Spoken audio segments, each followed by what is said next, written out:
Okay, so last time we did the disk method or washer method when there's a hollowed out piece, and we had these two ways to integrate and to set these problems up. So we talked about when you do these from 7.2, you have to know which axis you're revolving around, which are you revolving around a horizontal axis or a vertical axis, and they draw like rectangles in and then revolve around. If they give you a vertical axis to revolve around, like this picture, then you have to have like a horizontal triangle or rectangle drawn, and you have to do this one with respect to y, and your formula has to be y, like x equals, and in terms of y, you can do a dy problem. So I want to relate that, what we learned last time, to what we're learning today.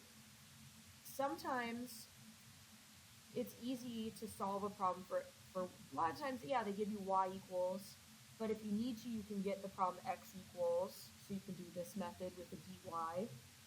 Some problems are hard to solve for x, though, like solve for the other variable. So they give us another method we can use. It's called the shell method, and it comes in handy when when you have trouble and you can't solve, like when you can't do the problem with a dy. When you're like, wait, it's y equals and I can't solve for x, and so I'll show you one, and we'll get into this new shell method. So wait, before you copy this down, maybe I'll just cover it up for a minute. Like, I want to show you what I'm talking about. So let me find that certain problem I was going to do. Here it is. Okay, so if you have a problem like y equals x to the third plus x plus 1, and y equals 1, and x equals 1. And then they tell you to revolve this thing, like they tell you where to turn it around. Revolve about x equals 2. Okay, I'm trying to relate this to the last lesson so you see why we need it, how this new lesson is useful. Okay, so the last lesson we learned, when it says revolve about x equals 2. All right, let's draw this thing so we know what this looks like. All these pictures are always going to help you. This is a curve that kind of goes like this if you look on Desmos. And then they have the line y equals 1, which is right here. The line y equals 1 is right here. And a line x equals 1 will be here. Okay, so something kind of like that. Some kind of shape like that. They tell us to revolve it about x equals 2. Okay, x equals 2 would be here. Okay, they're telling us to revolve it around that point, 2. Well, that would make it, if I draw it, it would make it like have a hollowed out part in the middle. And it would make it kind of look like this. You know, I'm just sketching really quick. Something like that, huh? Revolve around this line 2. Okay, so if we revolve around 2, that's a vertical line. So I want to go back to that last lesson. That's a vertical line. And when we revolve around a vertical line with the disk method or washer method, it's supposed to be integrate with respect to y, dy. So like the formula you plug in, if it's a dy, then this would have to be like x equals, and like you have to solve your problem for x and plug in some y formula in here, you know, some formula with letter y's. So I wanted to point that out here because if I look at the problem I'm working on here, and if we want to do it the method from last class, we would have to do a dy, integrate with respect to y. This formula would have to be solved for x. It would have to be x equals, okay, now look at this. This is a mess. How could I solve that for x?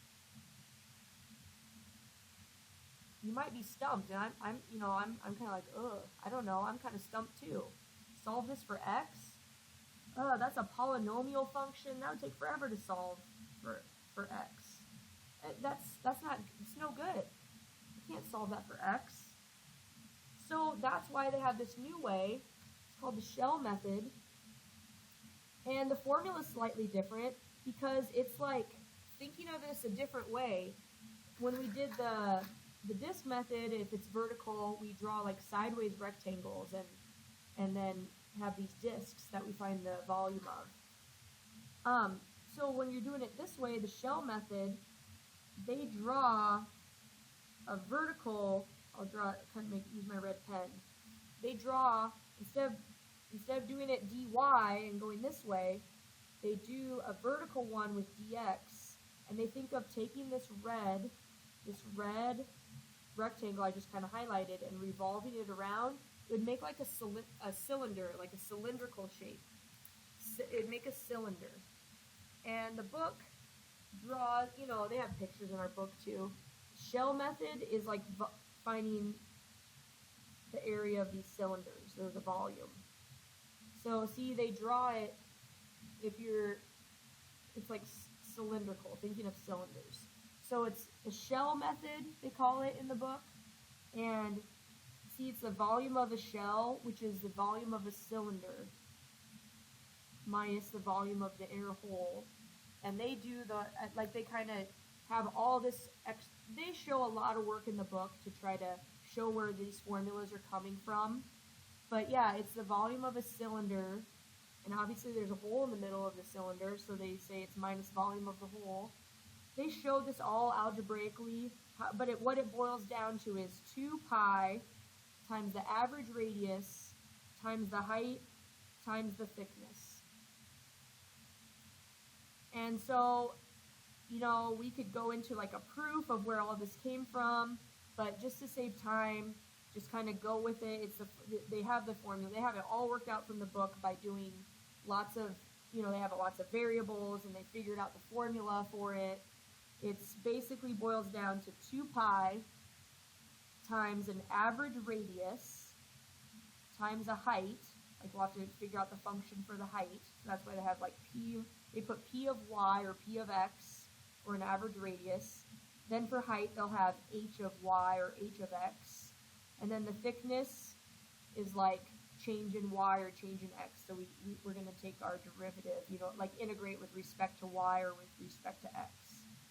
So they have these two formulas, which I've written down at the top of my notes here. So if you're going to do revolving around a horizontal axis, it goes this way, 2 pi p of y, h of y, dy, integrate from c to d. So this p of y is an average radius.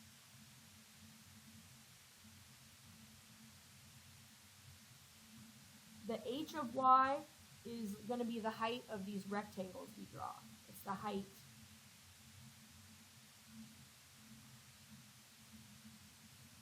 Same thing over here. Just see, it's just going to depend on which axis, which way we're rotating these shapes. If it's a vertical or a horizontal oriented one.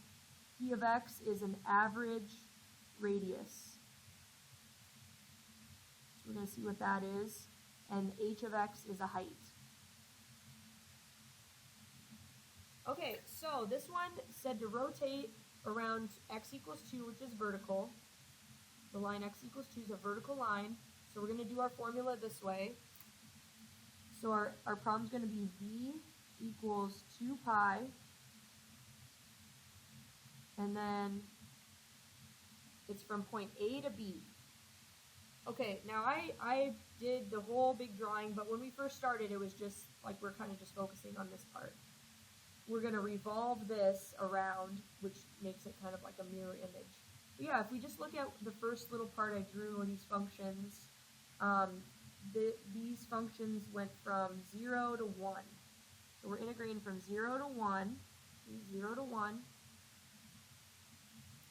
Okay, now this p of x thing, that's an average radius.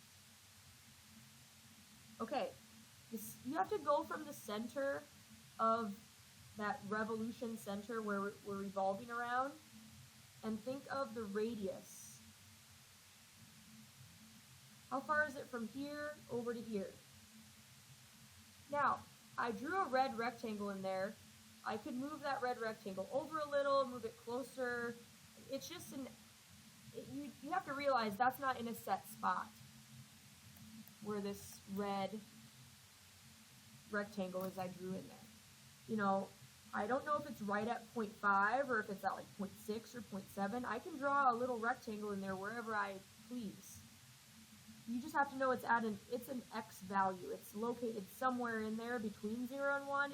It's at an x value, right? It's at some x value. So the radius, like from here over to here, that's why they're just calling it an average radius. It's just 2 minus 2 over to this x value. Like, we're revolving around 2, so you have to use the 2. The center, you have to go from 2 to x. So it's just 2 minus x for your average radius. If you were revolving around x equals 3, then it would have been 3 minus x. If you're revolving around any number, you know, it's just like that number minus x. If you were revolving around the y-axis, then I would have just put x, like, because it's from 0 over to x. The distance between 0 and x, I would have just put x. All right, now I need the height.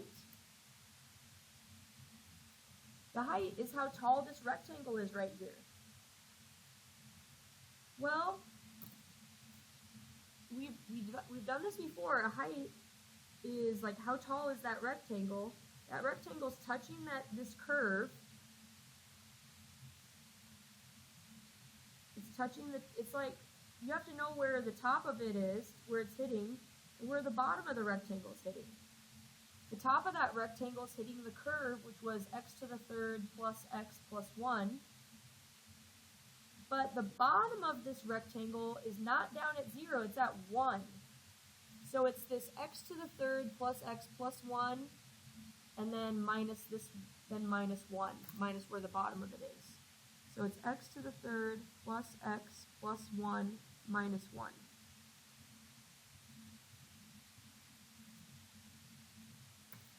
So plus 1 and minus 1 can cancel each other out. And then you can distribute what you have. You have 2 minus x and x to the third plus x. You can distribute that out. FOIL, you know? So 2 minus x, and you have x to the third plus x, because the 1's canceled. So distribute that out. It would be 2x to the third plus 2x minus x to the fourth minus x squared.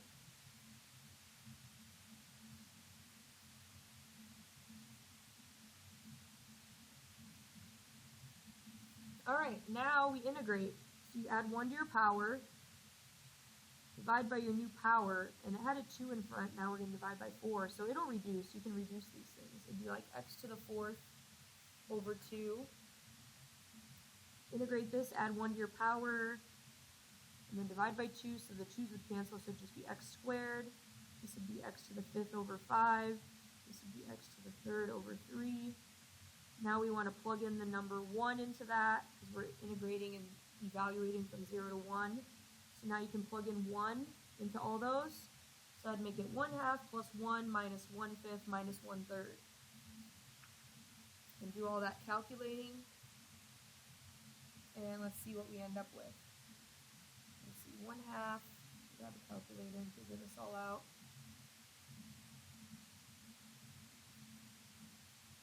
Okay, so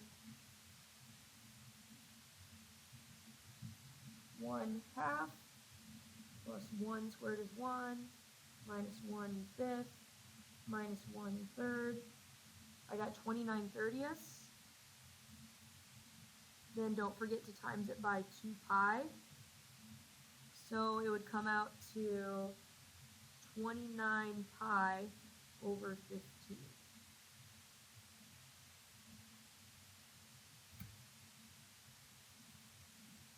So again, we need this method, this shell method, to do the problem a different way, because it would have been impossible to solve that problem for x. It would have just been like, what? And then, it would have been really hard to solve this for x and get it in terms of y so we could do it this way. You have to do shell method. It's really necessary to do it. Okay, so let's try one more of these. Let's try y equals 1 minus x. And we'll draw that again. And these pictures helps. Okay, so let's see. Y equals 1 minus x. Okay, they have a picture given in the book for this one. Okay, so it looks like they just want you to go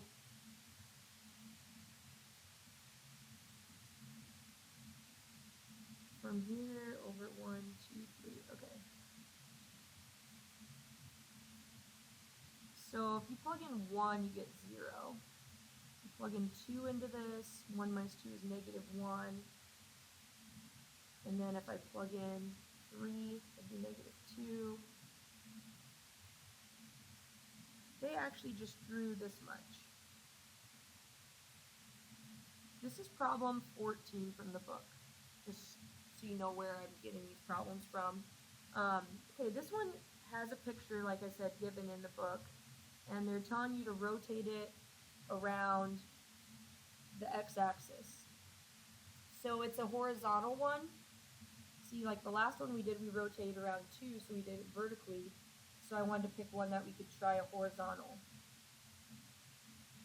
Alright, so, okay, so if we're doing it, and they tell us to do it this way, again, you got to realize the difference between the old way, the disk way, and the shell way. Okay, when it's the shell method, this new way from today, like I was saying, this problem was hard to solve for x, so we had to do it the vertical way. We had to use this and keep it in terms of x, keep it y equals. And it makes it easier, and when you draw, you make your kind of representative rectangle more vertical. But see, when we did it the other way with the disk method and we did the vertical axis, the rectangles went side to side. You have to realize it's like opposite. Okay? And same with this, if we're doing rotating around a horizontal axis, then the rectangle actually goes horizontal. But whereas the old way, when you did the disk method, it was you still rotated horizontal, but it was a vertical rectangle you made. See, they're opposites. So that might help you to see it's opposite. So when I draw this thing, it does have a rectangle like drawn like here, like drawn side to side. So because it's a lot to like comprehend and take in. So we're going to do it this way. It's horizontal, so it's going to be 2 pi from C to D. Okay, so let's write this out. 2 pi integral from C to D, and then it's some kind of average radius with y variables, and then it's a height, and the equation you're plugging in has y variables in it, and then dy. We're following the horizontal way. We're doing it this way. Alright, so we have to get this set up and figure out our parts. Okay, so here we go. Now, this is with respect to y. So when we plug in these numbers for our integral, it has to be with respect to y, like y-axis numbers. So we're integrating this thing from negative 2 down here up to 0. So they drew this thing going down. See, it's down here in this negative area. So yeah, it's from negative 2 to 0. Okay. Now again, py is an average radius. And you go from the center that you're revolving this thing around to where this rectangle is. And I don't know exactly where that rectangle is. You just draw a rectangle in for the sake of having a picture for yourself. But it's down below where you're rotating around. It's like from 0 down to some y value. So it's down like y value, you gotta think you're going with y, respect to y. So this py is some negative y value. Because I know it's negative because it's down, going from the x-axis down to some rectangle to get to that location, it's negative y. Okay, now h of y. H of y, this is always tricky. H means height. They want the height of this rectangle. What's the height of this rectangle? Well, this rectangle goes all the way over to here, which is the line 1, 2, 3. This is 3. I'd put 3 minus where the bottom of the rectangle is, each side of these. So it's 3 minus 1 minus x. Oh, not 1 minus x. See, I did it again. That's why it's really good to just keep reminding yourself, we're doing this with y. So I screwed up again. I did this in the last lesson too. But I catch myself, you know, it's always good to catch yourself. You learn from your mistakes. You need to solve this. We want our formula to have y variables in it. We're doing with respect to y. You need to solve this. You have to make, okay, so I got to subtract 1. So I have y minus 1 equals negative x, divide by negative 1. So it's really like negative y and a positive 1, or 1 minus y. So it should say 1 minus y, not 1 minus x. See, you got to catch yourself. Again, I actually think it's good if I make mistakes sometimes. I'm human just like you guys. You mess up sometimes, you just fix it. It's fine, you just keep going. Okay, 3 minus 1 is actually 2. You know, this negative in here, you got to watch for that. And then that'll turn to plus y, dy, there we go. Distribute, and then we'll integrate, and we'll get our answer. So we're going to distribute, so it'd be negative 2y minus y squared. Now I'll integrate, so it'd be negative y squared minus y to the third over 3. Evaluate from negative 2 to 0. And bring down the 2 pi, don't forget that. I'm getting it all copied. Alright, so I integrated, I added 1 to my power, divided by my new power. So that canceled out that 2 there. Okay, now I need to plug in 0. I know when I plug in 0, I'm going to get 0. 0 minus whatever I get for it when I plug in a negative 2. Let's see, when I plug in a negative 2 and square it, it'd be 2, but there's a negative in front, so it'd be negative 4. And that'd be negative 8 thirds. And grab my calculator, and we'll finish it up. Okay, let's see. Negative 4 minus 8 thirds. But then this negative will turn it to plus. It'll turn it to 0 plus whatever I get here. I'll change it to improper. I got 20 thirds. Okay, then